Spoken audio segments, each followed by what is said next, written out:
Welcome to the Ricky Matthews Show from the Citizens Bank Studios. We continue to celebrate so many amazing people across the great state of Mississippi who are working so hard in the trenches to make this such a great place to live, work, and play. Listen, in the second half of the day of today's show, we're going to have some representatives who are going to discuss with us D'Iberville bringing a traveling Vietnam memorial to the high school for 3 days in April. I'm looking forward to having a chat with them.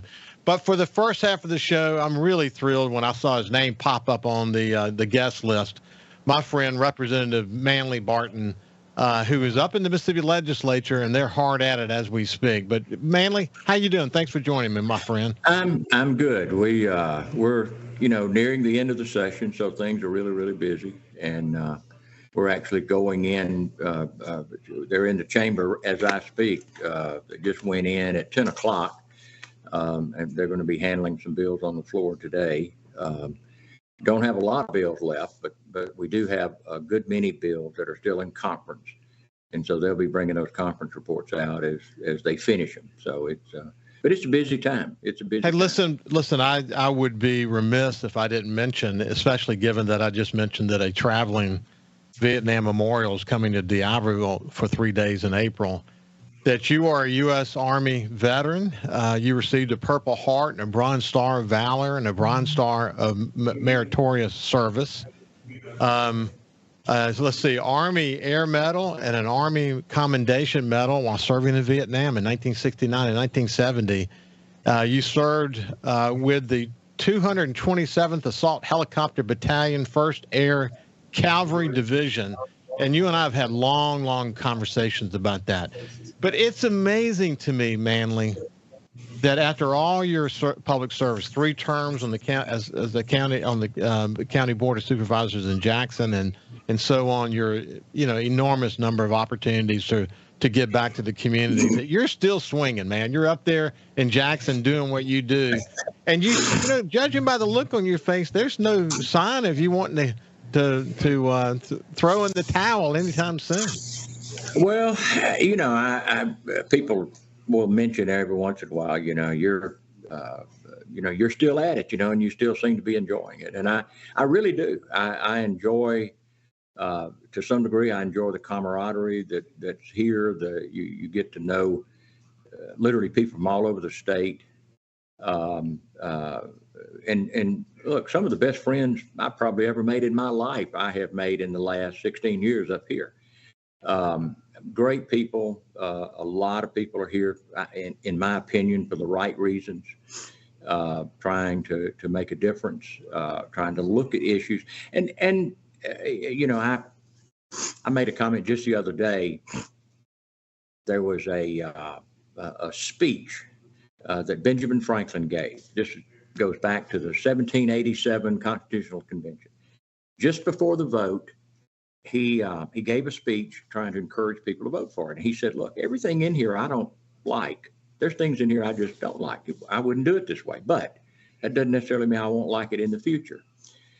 But he talked about the shared wisdom, and that's what he called it, the shared wisdom of the mix of people who were in the room, who had all kind of different backgrounds and life experiences and so forth. And because of that mix of ideas, we would come out at the end of the day with a good product. You'd get, and that's the legislature really is. That's what the legislature is. I mean, we have everybody from farmers to pharmacists, and so you get a lot of different perspectives. And I think it's important, whether you agree with them or not. I think it's important that we listen to those perspectives and make sure everybody has an opportunity to be a part of the process. But I enjoy it. I mean, I really do. I enjoy, in the role I'm in today, which is a little different than what I've done in the past. I'm busier than ever, and I like that. I like that. Hey, we'll get into that here in just a second. Listen, one of the things I've been writing more about where coastal Mississippi is currently, and I think about this within the context of where Mississippi is currently. But I had a great conversation back last year with John Hairston and I'm actually writing a column about it because I think there's a lot of important learnings from that conversation that apply to us today. But I would say if you think about coastal Mississippi, and I'll apply to this Mississippi here in just a second, but if you think about coastal Mississippi, we've been in so many battles. You can call them wars. Thinking about Hurricane Katrina and the oil spill, and I mean, we've been challenged a bunch of times. John says that in peacetime, which is kind of where we are right now, we don't have any compelling challenges sitting in front of us during this peacetime. And considering, as I've written recently, that we've recovered from Hurricane Katrina. In fact, we hit the pre-Katrina employment number, the peak pre-Katrina. We hit it post-Katrina in 2022. So it took us 17 years, Manly, to get back to the pre-Katrina peak. We've had to fight and claw every step of the way. So what are we going to do in peacetime? What are we going to do now in this moment to raise the bar and think bigger? I think Mississippi's going through the same thing. I mean, what is it that Mississippi can do? You look at the national political scene. You see what our president is doing, and it brings into focus what are other states doing to attract economic development. They're eliminating the income tax. They're going to school choice and any number of other things that they're doing. This is the time for Mississippi to think bigger. And under the leadership of Speaker Jason White on your side, you're in the House and you're a leader working directly with Jason White. That's what Jason and your leadership team, Manly, are doing, is they're asking Mississippi to dream bigger. I mean, is that a good summary of kind of where you are? I think so. There's always, here again, kind of going back to what I said earlier, you have every opinion that you can imagine, with whether it be tax reform or whether it be school choice or any of this. You have probably every thought process that's out there that's in the legislature, and it's not a Republican, Democrat, conservative, liberal issue. Some of the most conservative counties in the state, for instance, let's talk about school choice. Some of the most conservative counties in the state don't want school choice for a variety of reasons, and so you're kind of, I won't say you're fighting that thought process, but it's not just a Republican Democrat thing. It's kind of a across the board, and it's based on where you're at, and so you have to kind of look at those things and try to figure out what's going to be best for Mississippi. And Alabama did some stuff last year, and I've had some great conversations with people over there that shepherded that through the Alabama legislature, and they made some changes that are positive. They didn't get everything they wanted, and a lot of that was due to the even some of the conservatives who just didn't want to go that far at this point. And so I think we're going to make some progress there.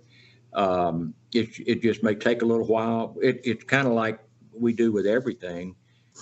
There's compromises on both sides, and you finally reach a sweet spot, is what I call it, that you can get everybody to agree on, and may not be everything you want, but it's a step in the right direction. So, and that's kind of where we are on the tax reform. I'm encouraged that the Senate and the House, even though we're not exactly on the same page, we've made a lot of progress in the last 4 or 5 days. And so they are talking, and they're talking about where we are. We're talking about where they are. Is there places in between that will allow us to come together and agree on something? And so I'm encouraged. It's a month ago, I wouldn't necessarily say I was encouraged. We were so far apart, but it's not surprising though. We tend to, at the end of the session, even when we have some really contentious issues, very different opinions, many times we come together and figure something out. Listen, You're right about the dynamics of the legislative process. I've often said that it's like an onion, the layers of an onion. People think when they look at it, oh, yes, an onion, but they start peeling back those layers, and they begin to understand the complexity of the legislative process.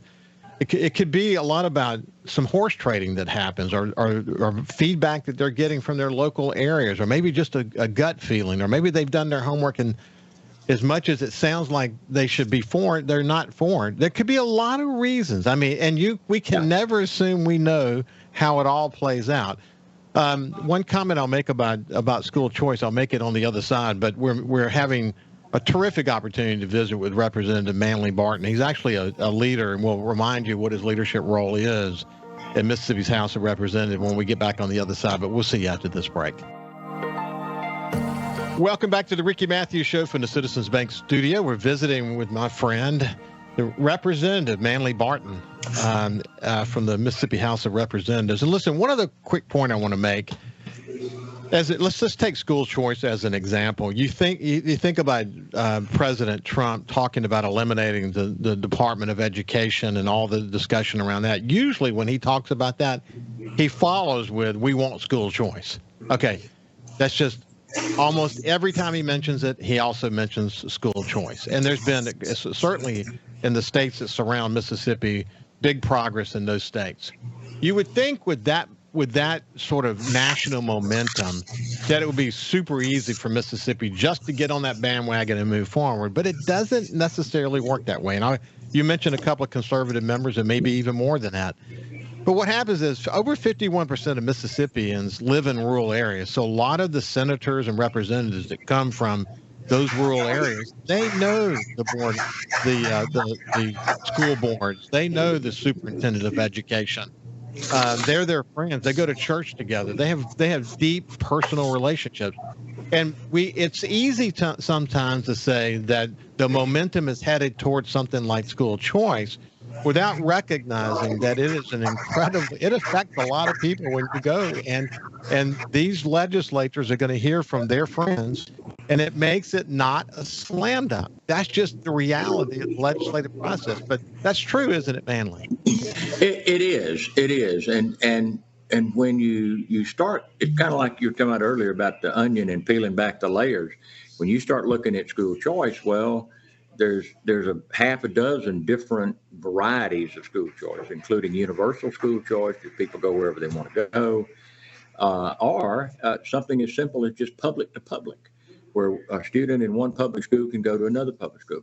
And we've looked at all of those options and to try and see where was there, if you were going to take baby steps in a sense, if you were going to try to get something done this year, how far along this process could we go and still have support to pass something? Yeah. And we've had some discussion with the Senate, so we have a general sense of where they are. But we just haven't found the version, I guess is the best way to put it, that we can get a majority, and really you'd probably want more than just a majority. Yeah. You'd want most people to be on board. But there is there's a cost. I mean, there is a cost associated with doing that.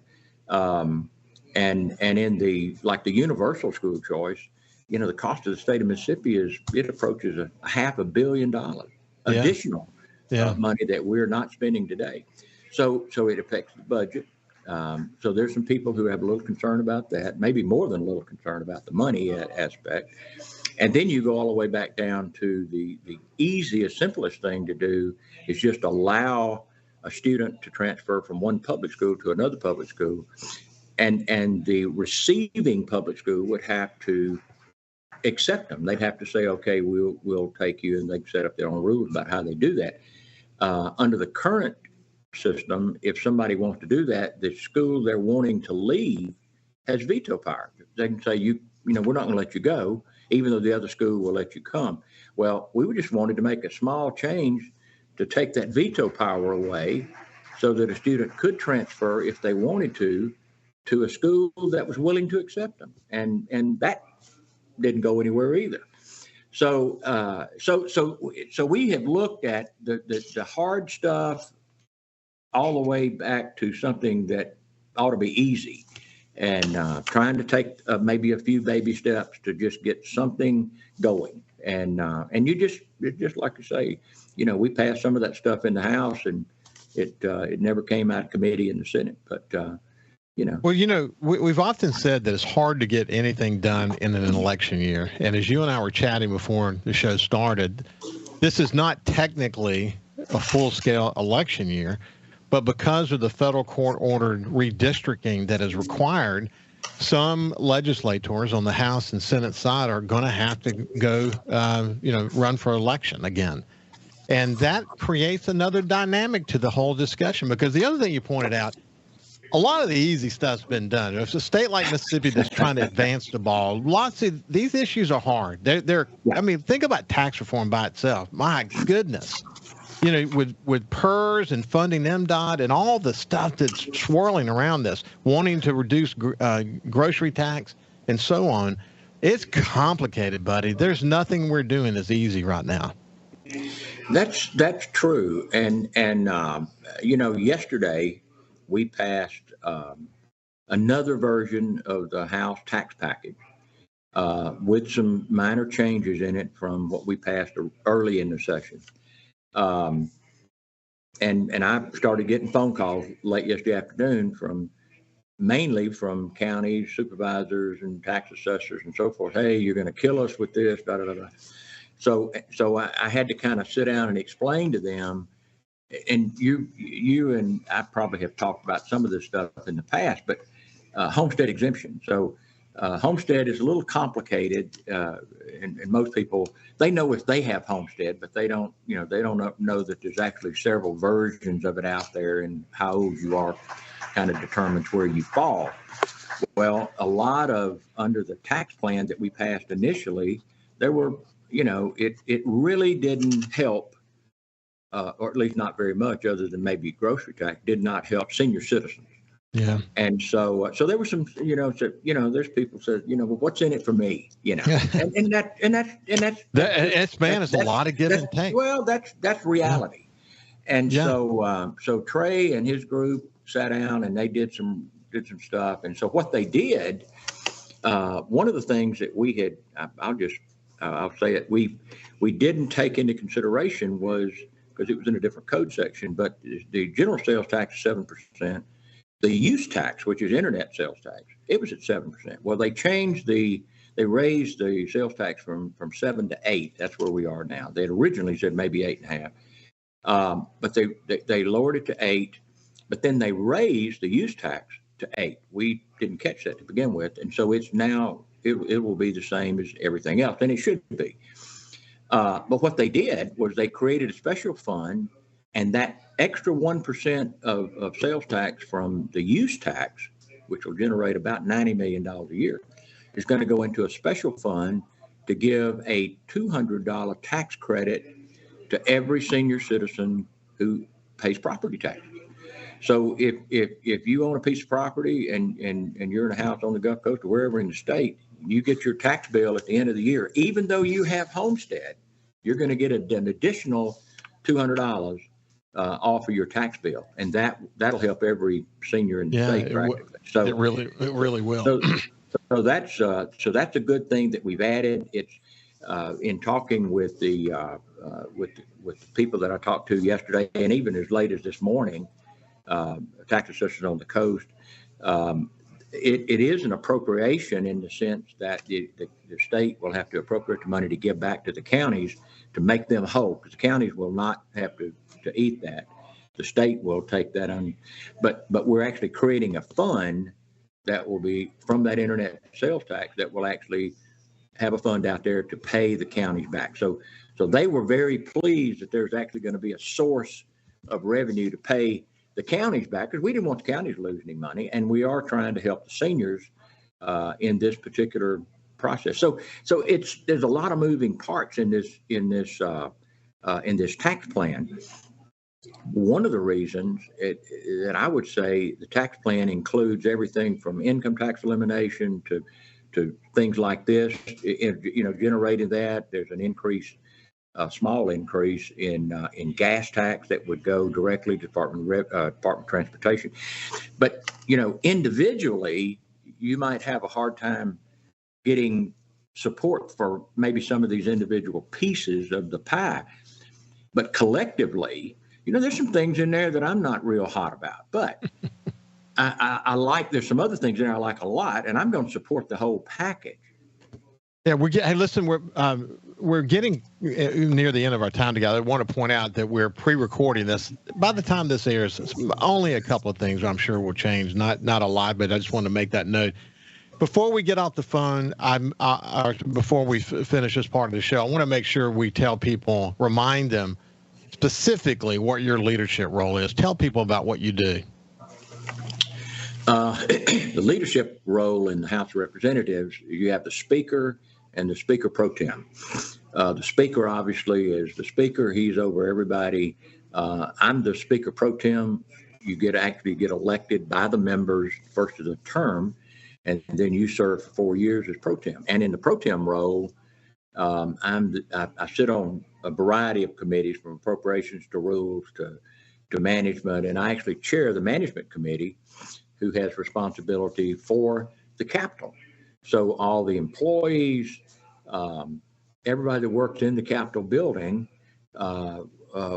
works under the not only the pro tem on my end of the hall, but the pro tem on the other end of the hall. We have House employees, we have Senate employees, and we have joint employees. So we work together. But it stays real busy.